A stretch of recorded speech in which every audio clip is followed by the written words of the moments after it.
1976, Sherman and I left the Imperials, and for a year we went our separate ways. And it was about a year and a half after that, the Benson Company, the Green Tree label specifically, called us and asked us if we would do an album for them. And that first album was entitled Grand Opening, and included the songs Oh, What a Lovely Day and I'm Gonna Rise and Never Be.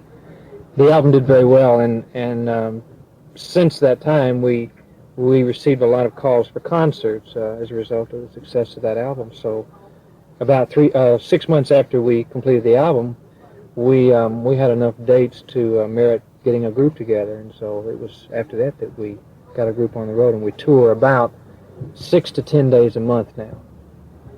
That's about the limit. That's all we'll do. Who are your favorite groups, each individually? In other words, where are the roots of your music from, secular and Christian? You want to answer one? I don't know. It would be a conglomeration. I think it's a lot of things in our subconscious. I don't know. My favorite in gospel, because I started with him, was Andre Crouch. Way back in the '60s, I was an original member of his group, and I'm sure there is an influence, but I don't think we sound too much like anybody. It was just Terry and I getting together and finding out what we could do together. I think if there is a sound on stage, or a formula on stage, we try to have the same excitement that Andre has with what he does, but also we try to, from his time in the Imperials, I think that we do a variety, a large variety, or a wider variety of songs than what you would hear at an Andre concert or even an Imperial concert, because we like so many different styles. We try to cover it all in a concert setting. What about you? I don't think I'm influenced by any particular group either. We are just who we are, and we have each been influenced quite a bit by a lot of secular artists, frankly. And in the secular field, probably Elton John and James Taylor musically have had an influence on my life, but in the Christian field, probably the people we worked with have influenced us to a point. It probably maybe as much as we've influenced them. So it's hard to say who we would each think would be the chief influence in our life. Gentlemen, how do you see your ministry? Where have you been? Where are you going? Maybe if God's been showing you as a group or even as individuals something in really recently, maybe you'd want to share that with us too. We want to have more than just a ministry, in the sense of that we go out and we sing and go to the next place. We want to have more follow-up. We're trying to work with promoters who will have counselors and people available, because our concerts are not the kind that you just say good night, God bless you. We have altar appeals, and we have people come forward, and we take people off stage, into rooms, and we counsel with them. And we want to get more than just the music aspect of it, but we want to get into the soul winning aspect. We already are in that, but we feel like we could do more follow-up by having members from that particular community there who could help place the people in churches. In other words, we don't want to just go and say, okay, you're saved, and then the people go back home. We want to see them involved in a body. That's one of the things that we have been praying about, and of course making provisions to do a better job on that. And of course we love the music ministry. I don't think we will ever get to the point where we'll be working 20 dates a month, anything like that. We have the family time, but we want to be more. I think we want to do just a little more than what we've been doing, and we want to do it on a larger scale. By that, I mean we hopefully can get our record company and promoters interested in doing larger citywide things where we can involve thousands of people and to literally see hundreds of people saved. Because I think as much as we love to sing, the most gratifying part of our concerts is when we see people come to Christ. Well, if you consider yourself primarily an evangelistic kind of a thing, then who are we evangelizing? I mean, do you appeal to a secular audience, or do you appeal to a Christian audience? We can't. There is no way that we can say that our audience would be basically secular. we're a Christian group. We've sung mainly on Christian radio stations, but there are always numbers of young people who come and maybe bring a friend or bring someone that they're really concerned about, and we make no pretense about what we are, who we are, and we're not going to draw a great secular audience. Most of the people, frankly, have never heard of us, but I think they can relate to the music, and they can relate to the reality of Jesus through our lives, and that's where we hope to reach them, is through contacts of people in the audience who might bring someone who doesn't know Jesus. Why festivals? Well, festivals are an outreach of that. I think that everybody, I would venture to say, at least 25% of the people here don't know the Lord, and you would be surprised. We do a lot of Christian colleges. There are just hundreds of kids who their parents will say you have to go to a Christian college, but they don't know the Lord. And what we do have a ministry to the body, and we do want that to continue to have that. But we also believe that there will never be a point when the world is going to support the things of God. Now that's a pipe dream. That just does not work. And there are too many artists who have tried that in the past, and they've seen it. I mean, who's bigger than Bob Dylan? He was a legend even while he was alive, but he's seen that the world will not support.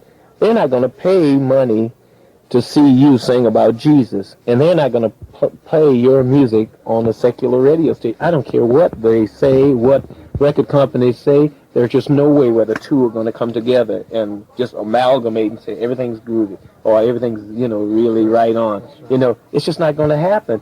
Nobody does that, and the thing that we have to understand is that over 50% of the people in America call themselves Christian, but they are not really Christians who are in fellowship, and those are the people that we're trying to reach, along with those people who've never confessed Christ. There are a lot of people in and out of churches who are not Christians. I have neighbors who are just social Christians. They go to church, but they don't really know the Lord. And it's a thing that we have to do.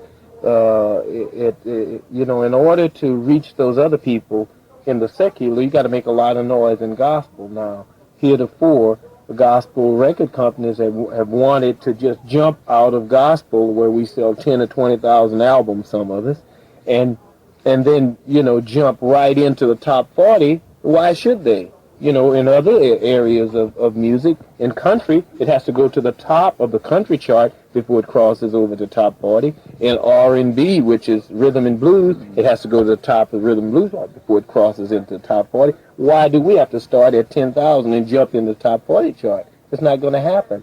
If we do enough, if we really do a job for the Lord in what He's given us, then He's going to open doors for us, and He's going to give us opportunities to do television exposure. Because when you get to the point where you really, whether right or wrong, look at Jerry Falwell, a prime example of that. Whether you agree with his philosophy or not, he's doing something in whatever he's doing, and now he's getting national media attention, whether it's controversial or not, because he's made a noise in what he's doing. But no one's going to take you.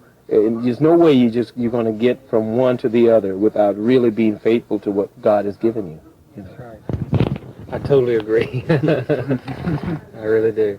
A good way I've found to share the love that Jesus has for all of us is to share a little bit of how we found the Lord. Could you share, briefly, how the two of you came to know Jesus? Well, I was raised in a gospel singing family, and the Blackwood brothers, of whom I'm a part. My father was an original Blackwood brother. That had a tremendous influence in my life, the music. But I saw such a reality of Jesus in my mother and in my father that I praise God that at an early age, I was 12, and I was in church every time the doors were open. It was a very natural thing for me to see the reality of Christ in the lives of my family, and it was just a natural thing for me to accept the Lord. I think because of that, it's been harder for me at times to totally trust the Lord and to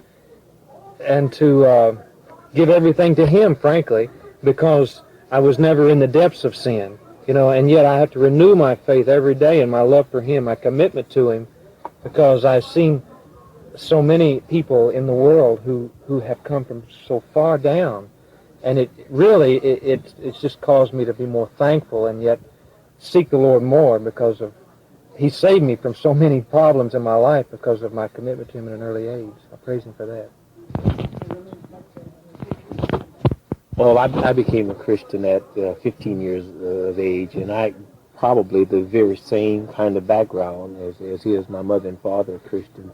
My mom probably had more influence on me, and it was mandatory for us. We had to go to church, and we had to go to Sunday school, and the church was right next door to my home, so I never missed anything. But you see, my church was very conservative. They had the misconception about being a Christian meant that you gave up, totally, having a good time, almost smiling even.